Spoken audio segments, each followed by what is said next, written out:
Oh, hi, everybody. My name is Matt Storrs, and welcome to Mattsplaining. On today's episode, I have an expert on who I'm very excited to talk with. Expert, please introduce yourself and tell us what you're an expert at. Hi, I'm Gregory Hall, and I'm an expert in horror, mainly Black horror. Fantastic. I have spoken to some people previously about horror, and now this more specific area I think is really, really interesting because what I understand is that there's been a big, big shift in the last decade with the dark lighting and specifics in these movies with the shadows. There'll be something in the background that are as they're stalking our main character, what have you, and you're not necessarily going to be able to see that on a phone screen, but you'll be able to get the faint outline on a movie screen. They have to be seen in a theater because the lighting is so low that on a normal television screen or computer screen or even a phone screen, you're not going to get the same experience.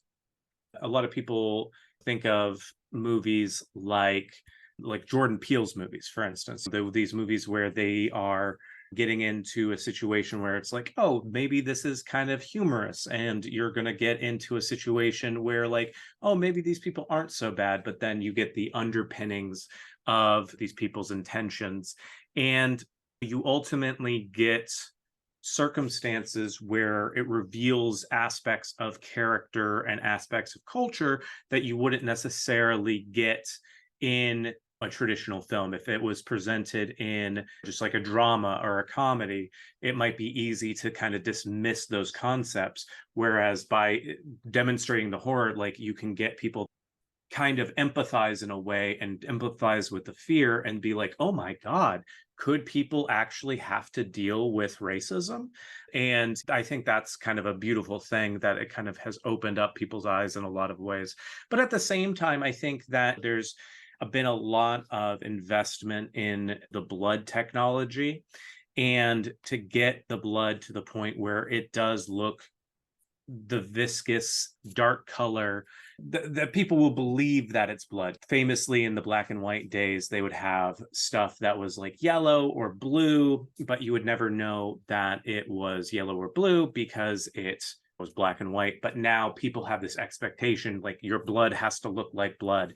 And a lot of people don't know this, but the blood that they use is actually kind of like a sugary coating. And it's maybe not sugary. Once it gets on somebody's body, it becomes a sugary coating. But ultimately, it's kind of a very sticky, sweet kind of thing. And I personally have had some of it on my body, and I got to say that it gets everywhere. The droplets, they get on places you don't think that they're gonna get.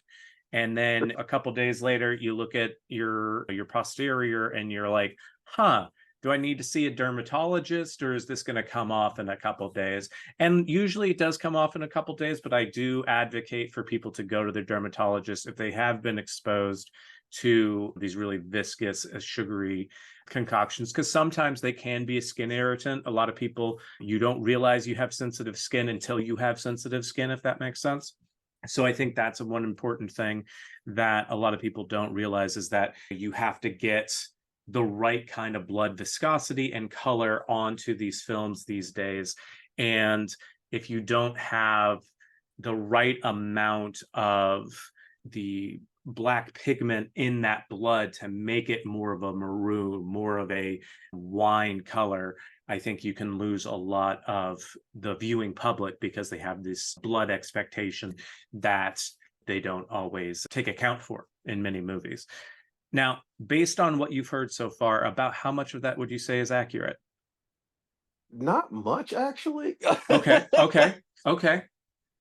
He got really into the specifics of the blood and everything, and I'm and the shadows. I'm like, I mean, visually, those are certain certain horror films or black horror films, or horror films made by black filmmakers. But essentially, the aesthetics that could be in any type of horror film. Oh, okay. Um, yeah, yeah, and blood. Far as the blood, that is like I think a personal preference. Far as whoever's the filmmaker is, I think when it comes to black horror, it what makes it kind of like a subgenre that's been different. It's usually it's one there's been a history of black people in horror, and it's gone through even to the early stages, not the early stages, I'm sorry, the even the conception of horror as a genre in filmmaking from the beginning.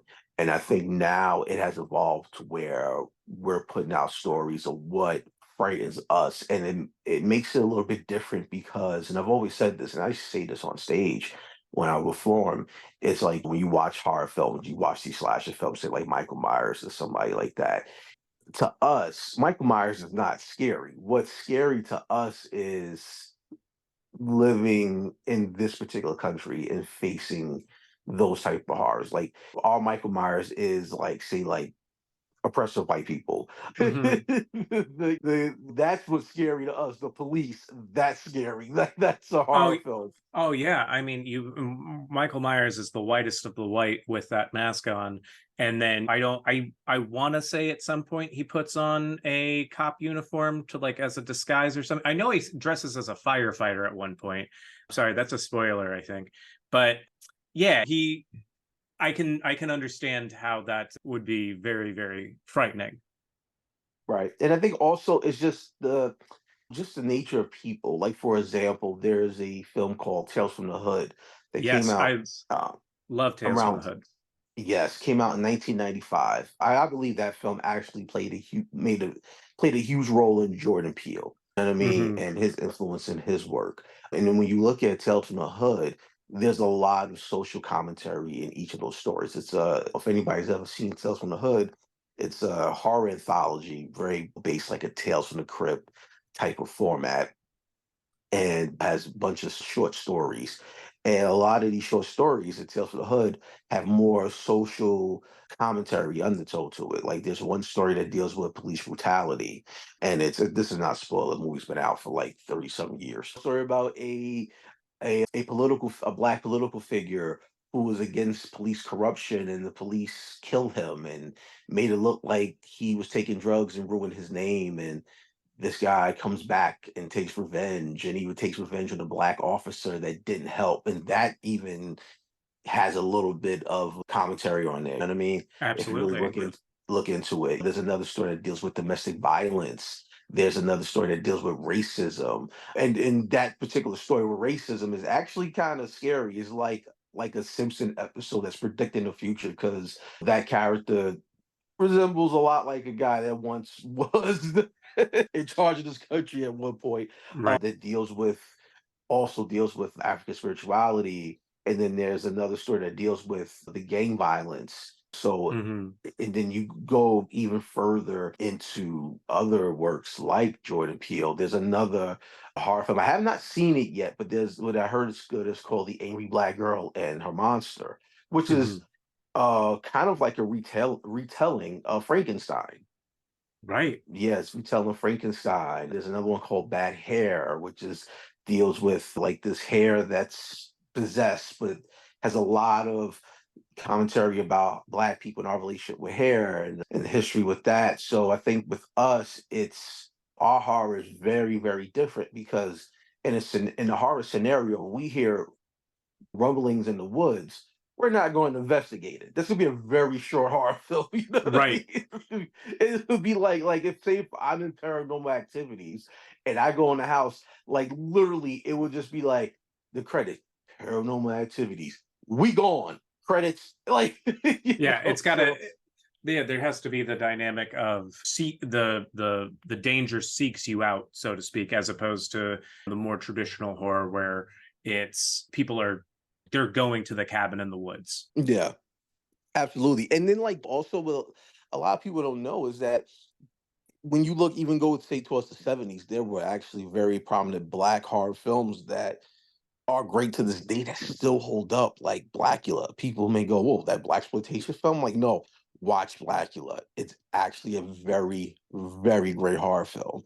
To the point, I'm blanking on the actor's name who played Blackula. Sorry, I smoke a lot of weed, but he was a Broadway actor, and he was so great in that role. And what was so great about that particular film in the beginning of the film starts off with this character during the transatlantic slave trade, where he is a free slave, but he is this very well-spoken, educated man, and he's having this meeting with Dracula about ending the slave trade.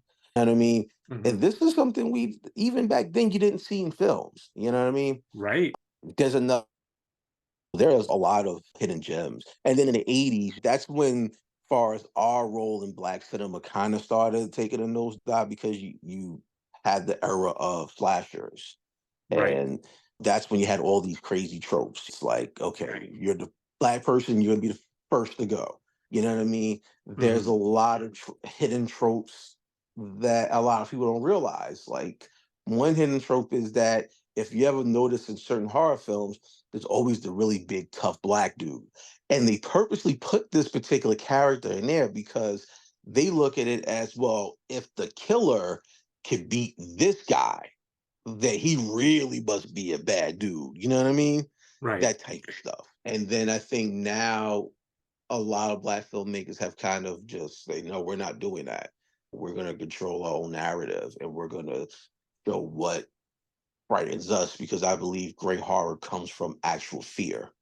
And I think that's why I think why a lot of like Jordan Peele films like Get Out, Mhm. Us work very well because these are real things that, yes, they're in the realm of horror and there was a suspension of disbelief, but can happen. You know what I mean? And it's scary. Like if you look at the very beginning of Get Out, when the guy, when Lakeith Stanfield's character is walking in this very upscale white neighborhood, I've been there. I know that nervousness. I know that fear. You know what I mean? I think happens so well in black horror films that I've seen is that there's a higher expectation about the intelligence of the characters and their decision making.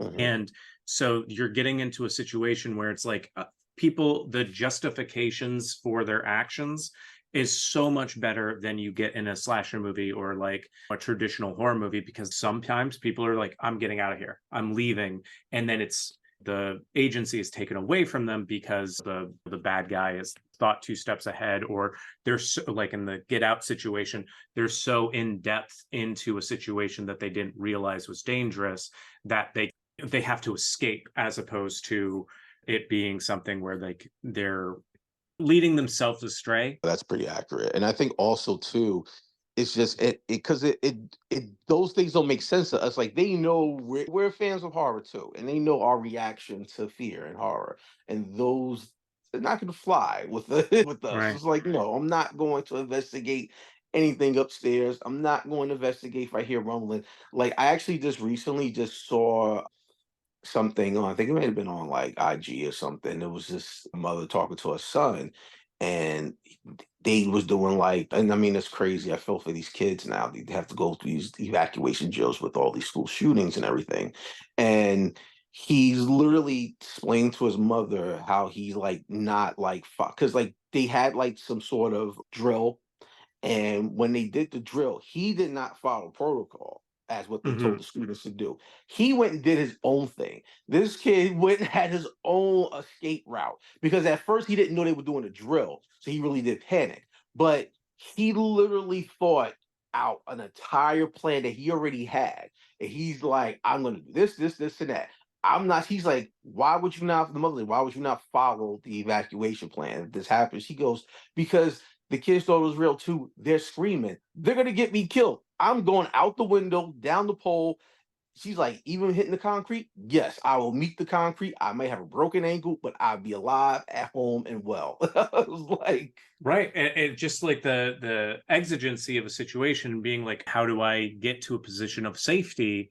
one of the things I wanted to go back to, like, yeah, usually like everything that you had like said or explained is more of an aesthetic, Right. but but but aesthetics, there's something to say about aesthetics in certain black horror films because a lot of it is kind of like another character. It gives you that sense of that world. You know what I mean? If you look at, like you mentioned, the blood, there's a horror film that Snoop Dogg was in called Bones that came out, I want to say in the early 2000s, I believe. And in that particular film, the blood in there looked, it looked weird. It was very like thick and kind of Hmm. like it kind of even looked almost pink a little bit. It looked kind of like Pepto Bismol. And I remember when I watched it at first, I didn't like it. Hmm. But then over the years of rewatching it, I'm like, okay, I think it just fit to the aesthetics of this film. And it now looking back on it, it does work. It does give it a different look. It was directed by Ernest Dickerson, I believe, and he's a major. To me, I don't think he gets enough credit. He has directed so many things in horror, and he's been in films for a while. He actually started with Spike Lee. He was his DP for many years. So he broke out Okay. on his own, and he actually. I don't know if you ever heard of this film called Juice. That was his first film he ever directed Oh yeah, on his yeah. own. Now, here's the thing. It's so funny because I'm bringing up Ernest Dickerson. Now, Juice is considered not a horror film at all. But if you've seen Juice, I'll give you a quick breakdown of what Juice is.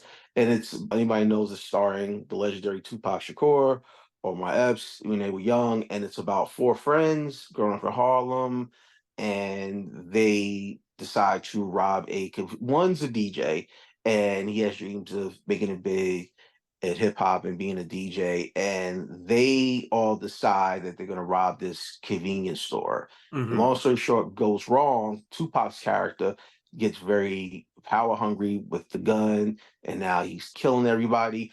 If you watch Juice, it's not a horror film, but I am a firm believer that this was a soft slasher film because if just with a gun, if you literally watch the film and you take out the gun and put it like a butcher knife. You have yourself a classic slasher slash thriller.